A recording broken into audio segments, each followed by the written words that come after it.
जोगी के भेष में मैया पैदा के दरबार में ही आगार सरको जाए भिक्षा मांगे खातिर देखिए भाई कैसे बलवा बनकर गहियारे सरको तक चला यही जोगी के भेष में बलवा बनतो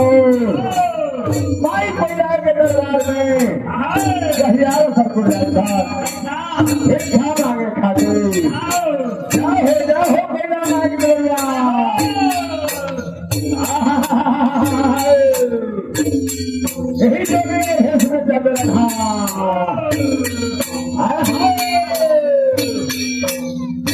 जाओ पैदा मांग बोलिया जाओ जोगी बच्चे यही सब के धन रहा